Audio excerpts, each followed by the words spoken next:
Hello, my name is John Nagoski. I have been an English teacher for 20 years. I'd like to introduce you to my channel, English with Subtitles. The Art of War by Sun Tzu. Chapter 2, Waging War. Sun Tzu said, "In the operations of war, where there are in the field 1,000 swift chariots, as many heavy chariots, and 100,000 mail-clad soldiers, with provisions enough to carry them 1,000 li, the expenditure at home and at the front, including entertainment of guests, small items such as glue and paint, and some spent on chariots and armor, will reach the total of 1,000 ounces of silver per day. Such is the cost of raising an army of 100,000 men. When you engage in actual fighting, if victory is long in coming, then men's weapons will grow dull and their ardor will be dampened. If you lay siege to a town, you will exhaust your strength. Again, if the campaign is protracted, the resources of the state will not be equal to the strain.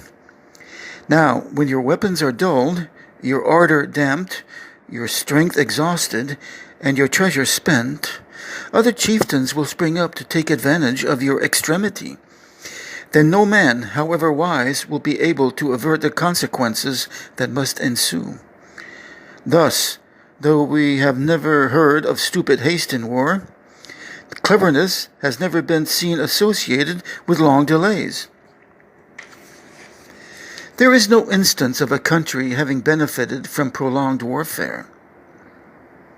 It is only one who is thoroughly acquainted with the evils of war that can thoroughly understand the profitable way of carrying it on. The skillful soldier does not raise a second levy, neither are his supply wagons loaded more than twice. Bring war material with you from home, but forage on the enemy. Thus the army will have food enough for its needs. Poverty of the state exchequer causes an army to be maintained by contributions from a distance. Contributing to maintain an army at a distance causes the people to be impoverished. On the other hand, the proximity of an army causes prices to go up, and high prices cause the people's substance to be drained away. When their substance is drained away, the peasantry will be afflicted by heavy exactions. With this loss of substance and exhaustions of strength, the homes of the people will be stripped bare, and 3/10 of their income will be dissipated, while government expenses for broken chariots, worn-out horses, breastplates and helmets, bows and arrows, spears and shields, protective mantles, draft oxen and heavy wagons would amount to 4/10 of its total revenue. Hence a wise general makes a point of foraging on the enemy. 1 cartload of the enemy's provisions is equivalent to 20 of one's own, and likewise a single picule of his provender is equivalent to 20 from one's own store. Now, in order to kill the enemy, our men must be roused to anger. That there may be advantage from defeating the enemy, they must have their rewards.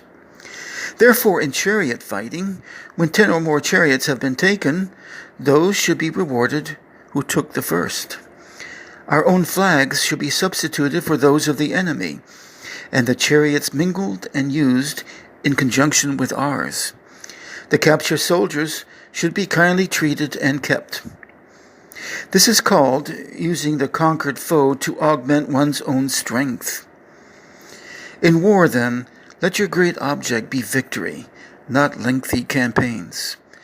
Thus it may be known that the leader of armies is the arbiter of the people's fate, the man on whom it depends whether nation shall be in peace or in peril." The end of chapter 2.